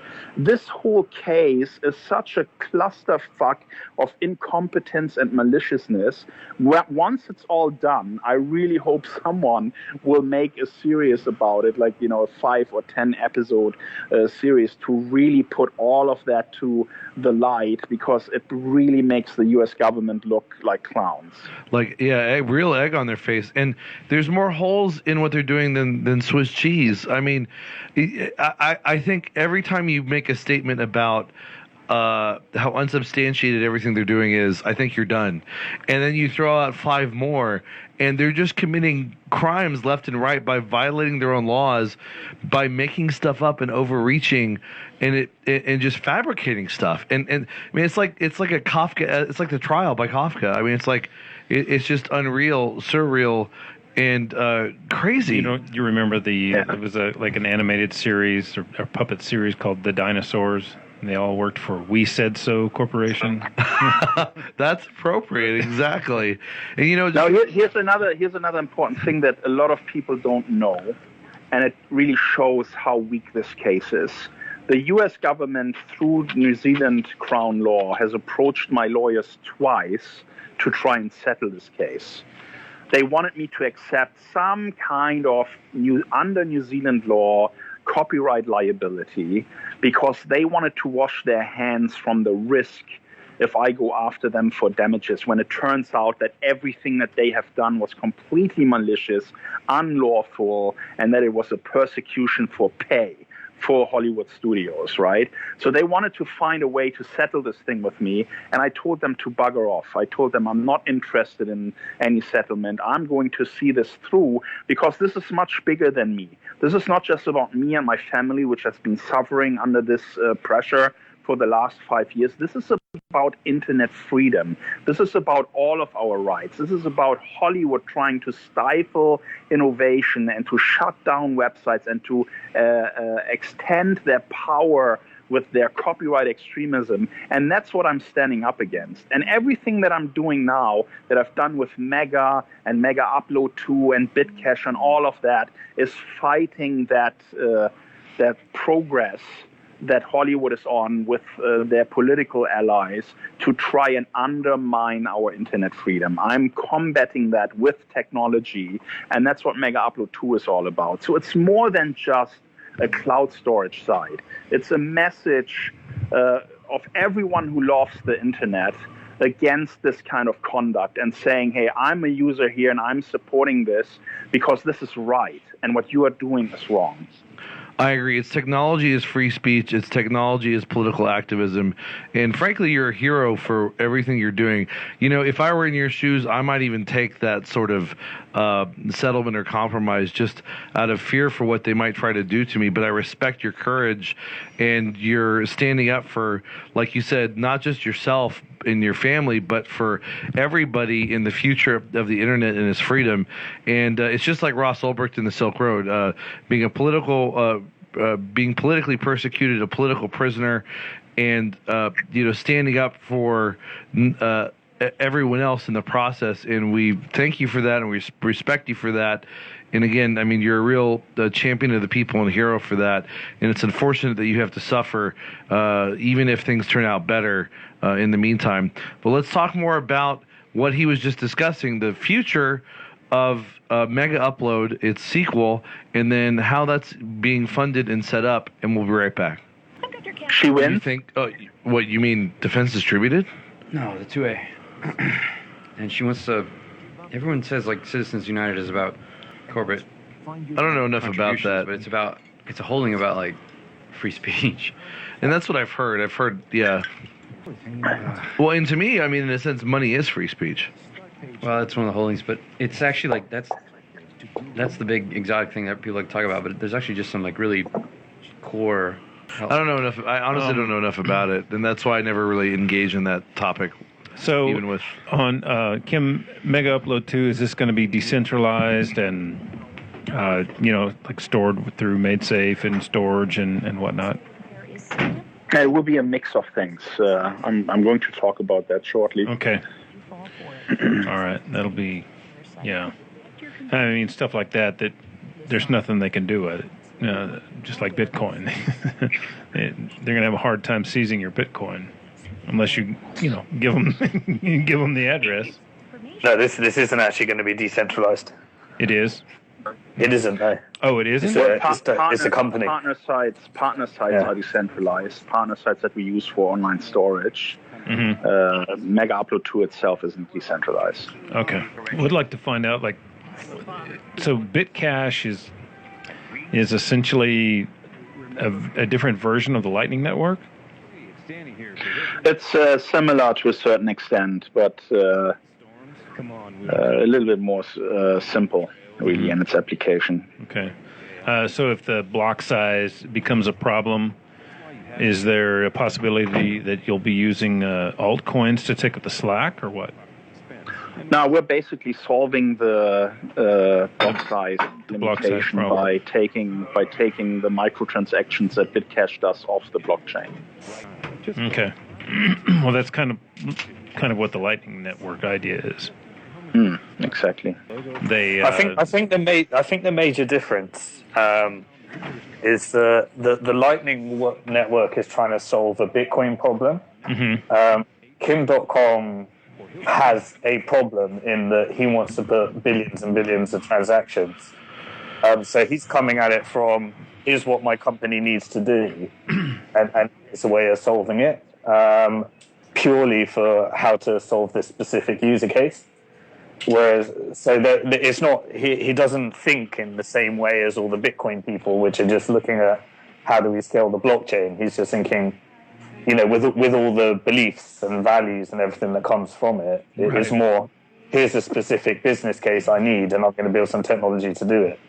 Yeah, I see it as a temporary fix. Once the blockchain is fixed to be basically unlimited, we don't need to have things off the blockchain, Cool.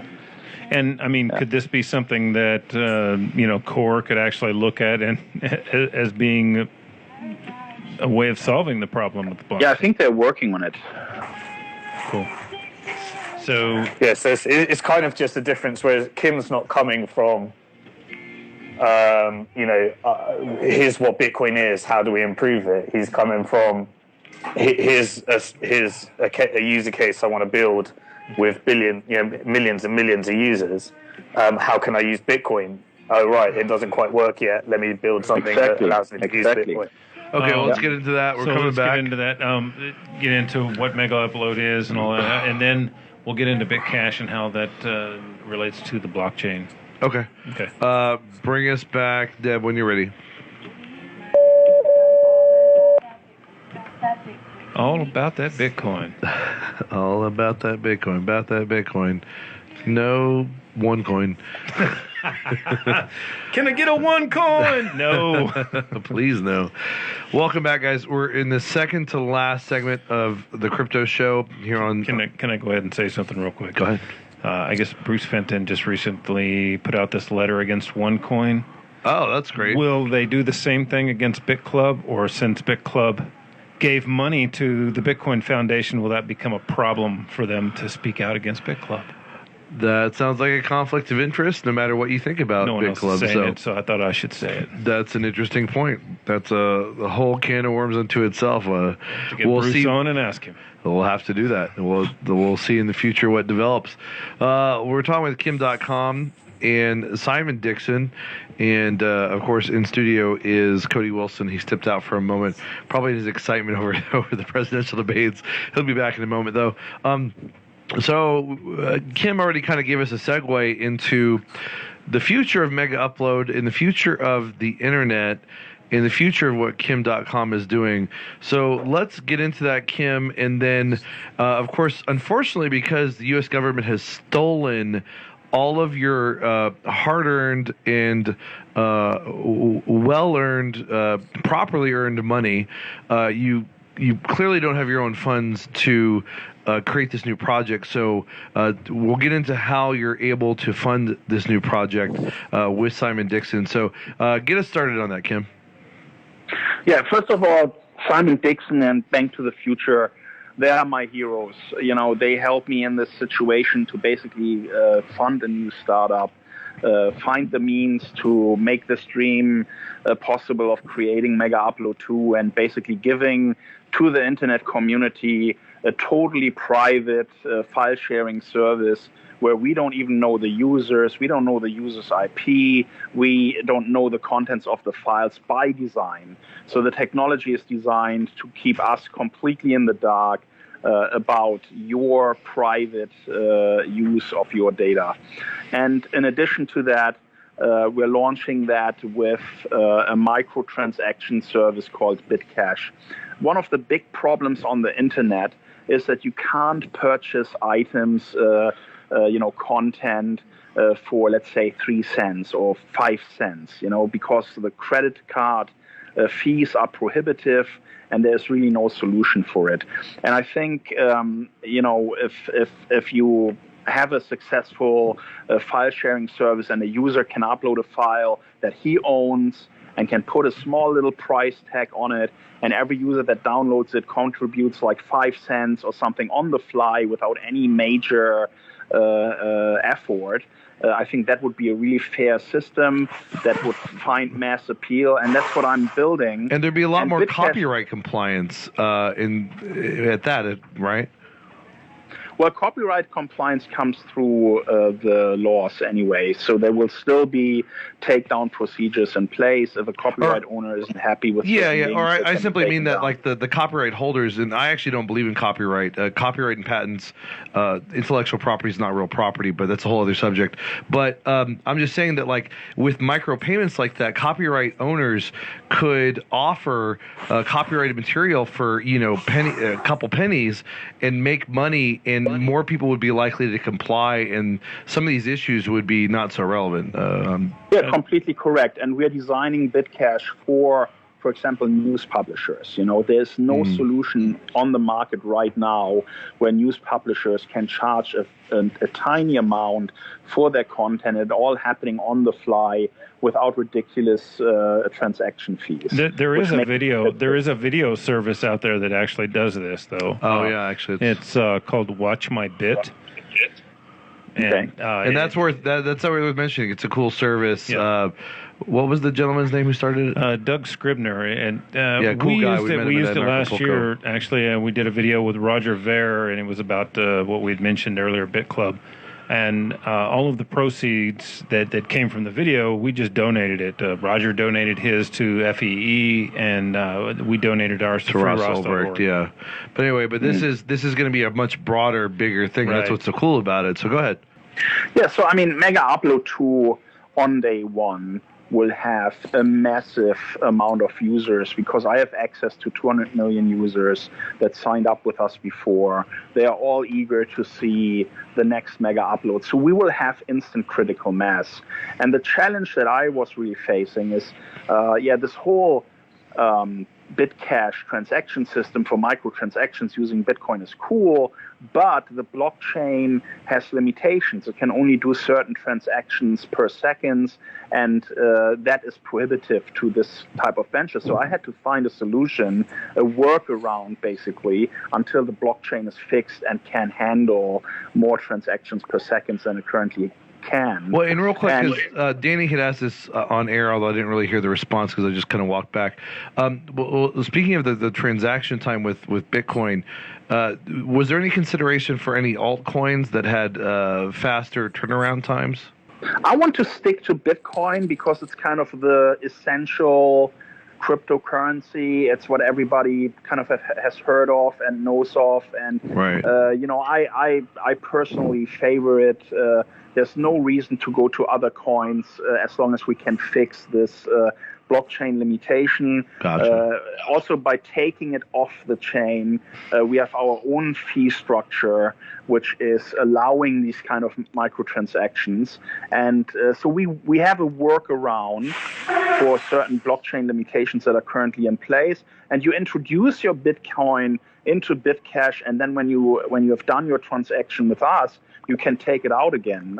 And since we are only dealing with microtransactions and never host thousands of Bitcoins per user at a time, it's also not really such a security risk or a security problem like with a lot of the other wallet providers, because Gotcha. we provide a wallet. So it's much more simple and easier to use, really. Gotcha. What is the timeline for this? How quickly do you see it being rolled out? How much was Bank to the Future able to help bankroll y'all thus far? Is that, I don't even know, is the fundraising still ongoing, or was that already completed? No, we're still live at the moment. Okay, and how much time is left? In fact, we've only just got started, really. 17 days. Is that right, 17 days? Well, Simon, go ahead. 17 days, is that how much is left, or how long, and how much has been raised? And... when we heard that, Bank to the Future, we're an online investment platform for fintech. When we heard Kim wanted to get into Bitcoin, it was always a case of, wow, we'd love to figure out if we can do this. So it's a case of putting our legal counsel in touch with Kim's legal counsel, and trying to figure out a way where this could be funded, and Kim's counsel worked on some kind of protections whereby a structure whereby hopefully the US can't seize that. But this is a high risk venture, and we've made all the kind of disclosures around that. But yeah, so we launched it. Initially, we're doing a Bitcoin only phase at the moment. So we've raised close to $500,000. Nice. Bitcoin only. And we're getting some feedback from the investor community. And after this show, Kim and I are going to be making some follow-on announcements based upon the feedback that we've heard from the investors that have invested so far. And then we're looking to raise up to $5 million for this venture. Can you give a short list of all the other crypto things that Bank to the Future has sponsored just recently? It's actually a bit of a historic week for us because we just passed $100 million invested in funding round. Wow, congratulations. Yeah, so we've kind of taken this niche, and we've been engaged with many of the top Bitcoin companies, fintech that you companies. have. And actually, we're coming to break, so let's keep the listeners in suspense. Great question, Danny, and answer that on the other side, because I know you've done a lot, and we'll be right back. I was hoping he was going to pop off that list in the last 20 seconds. That Like left bam, there. bam, bam. But either way, that's what I was looking for. Excuse me. But it did Factum and made safe, like you said, and storage and all these. No, and that's like a great way to do it. Just have him like bam, bam, bam. Because I was originally just going to kind of lead in with Factum and say, one of our own success stories that we've had on the crypto show, that kind of thing. Yeah. So real quick, so just to clarify, Storage and MadeSafe are involved in this new mega upload venture. Is that right? I'll leave Kim to answer, but essentially, Kim is going to have storage needs, and so he's going to be exploring the most decentralized way of storing things, and he's looking at all the different projects that are doing that at the moment. But I think you're going to be looking at diversifying across different storage needs. Really. Right. Well, and so, Kim, is that something we can talk about by name, or would you prefer us to... or is that too specific? No problem. No, that's all fine. And then, are you still working on MegaNet? Which is separate, right?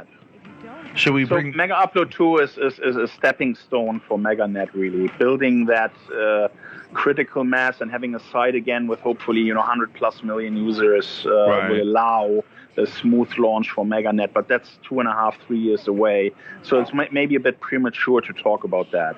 So you don't want to talk about it at all, like towards the end? Oh, we can mention it, but there's really not much to say at this. Okay, fair enough. Yeah, we can just kind of close out with it, maybe, or something. So coming back, go through the list of all the other crypto things that they've. Well, are we on the last 15 minutes? Yeah. Yeah, we are. Yeah. Okay. So one thing that I think is important for every one of your listeners to hear is that the goal is to make Mega Upload the largest file sharing site on the planet. That 7 years of know-how have gone into the site from someone who's built these things before and knows how to do it, and that with this mass of users, we are going to elevate Bitcoin to unknown heights. Because I believe in Bitcoin. That's true. I want to focus exclusively on Bitcoin as a transaction tool on Mega Upload 2. No, that's a very good point. And I believe with the traffic that we will generate, even if we just reach half the size of the original Mega Upload, but I think it will be bigger this time. That would be huge for Bitcoin. We're going to push. We're coming back. Sorry to interrupt, but $2,000. no, I agree. That would be a huge demand for Bitcoin. Definitely bring that up as we get back into it. So we're coming back, and Deb, bring us back. And that's John Barrett, the Elephant Man. I'm sorry, John Barrett of Bitcoins and Gravy, talking about Bitcoin in this song, and it's cool stuff. And we're happy to... It's called Ode to Satoshi. Happy to have Ode to Satoshi, one of his cool works, as one of our intro songs for the last segment. We got Cody Wilson in studio. We won't get around to it, but we will have him back later this week to talk about his upcoming book, which I can't believe is already about to come out, and that's going to be really exciting. And Cody is also giving us updates on the presidential election as we go along. And we're talking with Simon Dixon, who waited patiently with us till we got to the exciting way in which Bank to the Future intersects still with Kim Dotcom and Mega Upload in the future plans of his. And we were just discussing Mega Upload 2 and Bitcache. And I want to get a little more into it. From what I understand, certain other crypto ventures that are out there, like Storage and MadeSafe, may play a role in this, if I'm not mistaken. So let's also get that list. Actually, sorry. Before we get into that, thank you. Before we get into that, let's touch upon that. Before we do, Simon was about to list off some of the really cool crypto and fintech ventures that Bank to the Future has been behind. And Simon, go ahead with that. Okay, I'll just give you a quick list. So BitPayzer, who's doing Bitcoin payments in Africa, opening up international markets. We've got Shapeshift, who's a service like Kim Dotcom. If they want to accept Bitcoin payments, they could simultaneously accept all the alternative coins, but they'll only deal with Bitcoin. We've got Kraken, one of the regulated exchanges in US. Storage, file storage on the blockchain. Factom, allowing people to store data on the blockchain. Bitso, which is remittance payments, is in Mexico. UnoCoin is an exchange in India with Bitcoin. OneCoin? No, Uno. We're definitely not touching OneCoin. I've been vocal about that one. Sorry, UnoCoin, OneCoin. I got it. Yeah. Please, if anyone's listening, avoid run and tell everyone away from OneCoin. Well, indeed, yes. Do you know what? Sorry, just a quick diversion because you put me there. The last 2 weeks, my builder, my wife's makeup artist, have all been asking me about whether they should invest in OneCoin. Are you kidding me? Where does this come from? We It's actually deliberately targeted at them. we run a PSA on this network warning people not to invest in OneCoin. So and no other. Yeah. This is a public service announcement from the Crypto Show and the Logos Radio Network. It has come to our attention that an ad we have no control over is playing on one of our affiliates. Please be advised not to invest in OneCoin. This is a classic Ponzi scheme. Just search OneCoin scam in your favorite search engine for results. I repeat, stay away from OneCoin. It is a scam. This ad is brought to you by the Crypto Show and Logos Radio Network. Can't be trusted. Duped a lot of very, very, people that don't know any better in, and nobody that understands cryptocurrency is involved. So. Fair enough. Hey, real quick announcement too, since I'm reminded. In Acapulco this year, you can get a big percentage off your tickets if you use the discount code CRYPTO. The Crypto Show will be there. And speaking of Factum, by the way, Paul Snow of Factum is also the CEO of the founder, the Texas Bitcoin Conference. And the Crypto Show will be in charge of putting that on, essentially, with that foundation. So it's exciting. Look forward to that. We're going to talk more about in Acapulco tickets, crypto, discount code crypto, and Texas Bitcoin Conference. Anyway, sorry. And I also had a question for Kim. Jeff Berwick wants to know if you're an anarchist. I'm not an anarchist, no. Okay.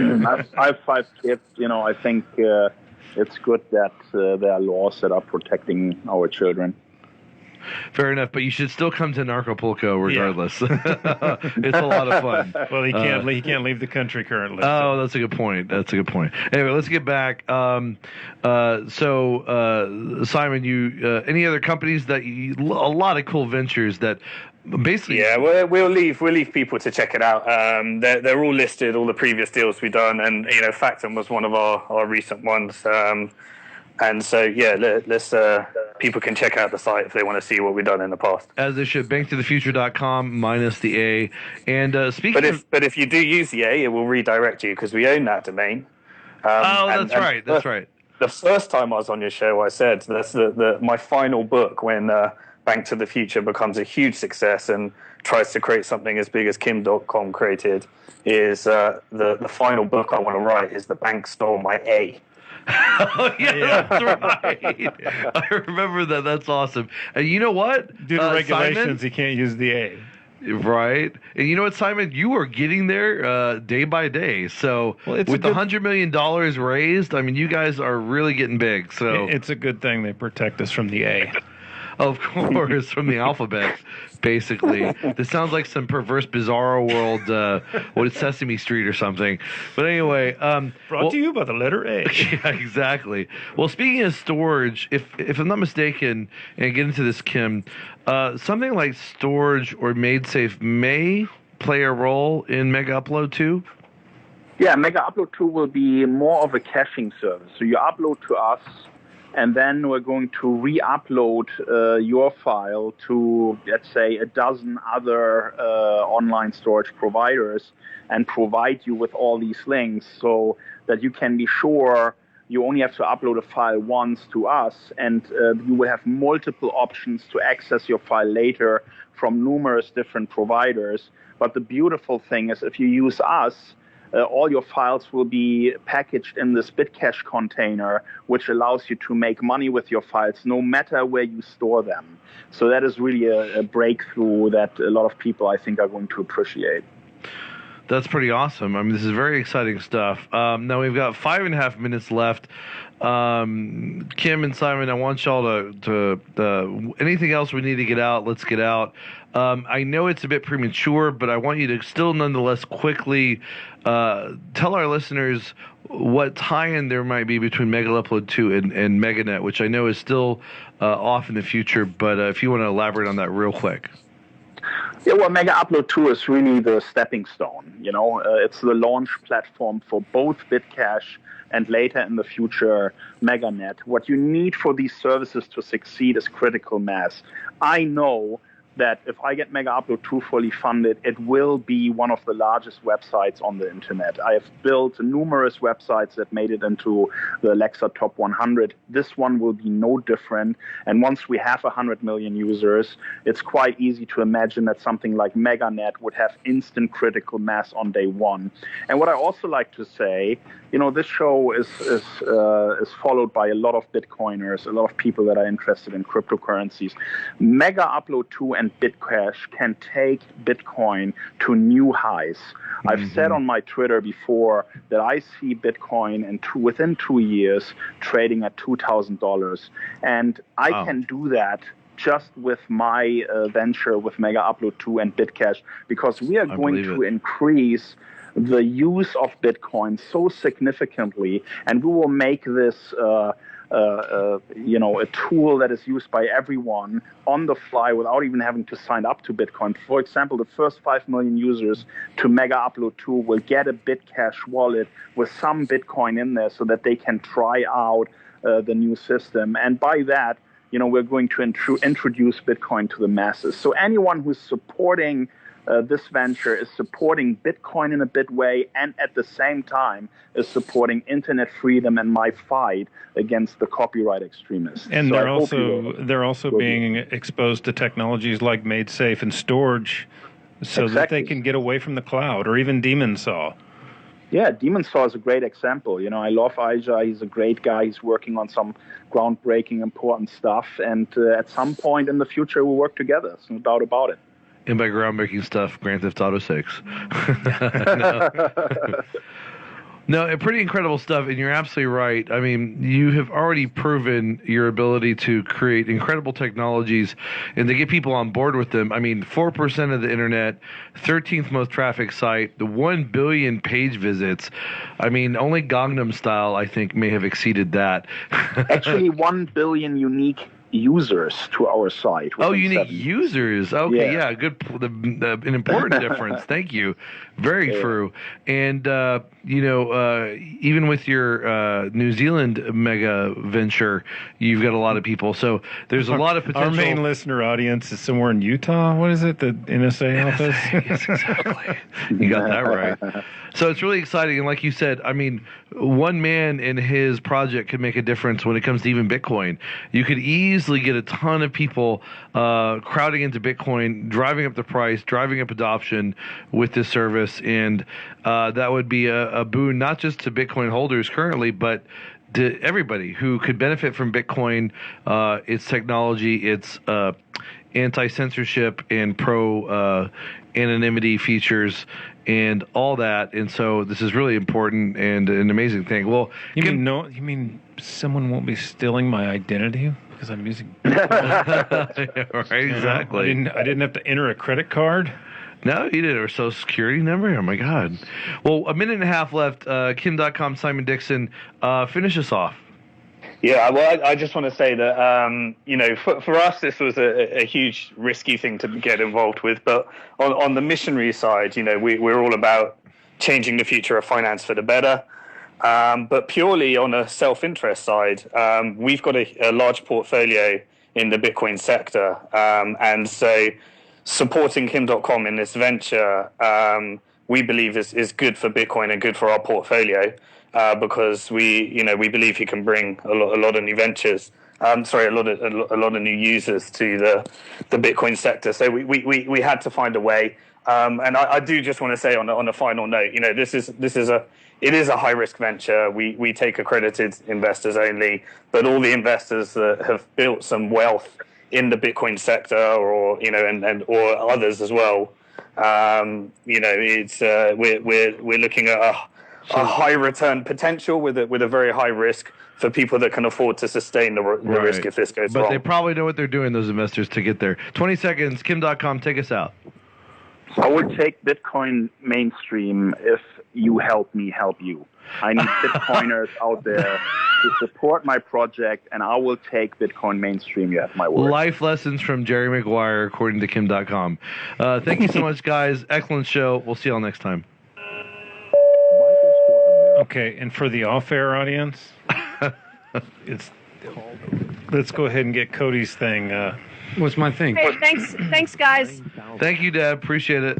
Hold on just a Okay. second. Hey, Hold on, are you, Max. are you going to put a tweet out with the recorded show or something? Oh yeah. Oh, yeah, we'll definitely. get that. But real quick, Cody had Oh no, don't. he had don't. some files taken down off of. Oh, and sorry, I meant to get to that, but we Yeah, got sidetracked. there was no sorry. good opening. Kim, just promise to come back on the show, man. When you got some time.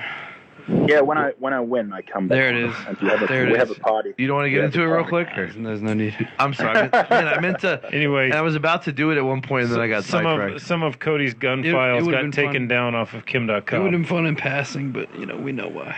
So it's all good. But it's understandable, yeah, because of the pressure from the authorities. So, Oh yeah. well, Kim, Kim.com, thank you so much. Simon, are you still there?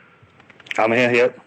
Well, Simon, always a pleasure. We'll have you back on. Yeah, I'm it's my real hat soon. trick. Hey, and Kim, we're going to be planning the Texas Bitcoin Conference. Maybe you can be a Skype in speaker. Yeah, I would love to, man. That would Okay. be really Love that. that would be great to promote Mega Upload too. That would be Yeah. great. That's a Yeah. Bitcache, yeah. All right. Absolutely. Fantastic. All right, man. Well, thank you. It was an excellent interview. We had so much fun. We're really honored that you came on our show and gave us the time, even though you could have been watching the presidential debates. Yeah, I will watch the recording now. I can't wait. You're gonna like it. You're gonna like it. Yeah, Cody says you'll be Okay. pretty thrilled. So, anyway, Kim, thank you Okay, so good. much. Good luck with Yeah, and everything. thank you guys too for the platform and giving me the opportunity. I really Man, appreciate it. you deserve it. I mean, you are a hero in your own right, and you are being persecuted by the U.S. government, and it's the least we could do, like we've done with Ross Ulbricht, because we don't believe anyone should be a victim of the U.S. government in the way that you are. So, good luck Except with for everything. Hillary. Except for Hillary. Except for Hillary, okay. All right, guys. Have a good day. Take it easy. Bye-bye. Bye bye. Simon, thanks, man. We'll talk to you soon. Okay. Cheers, guys. Later. Bye bye.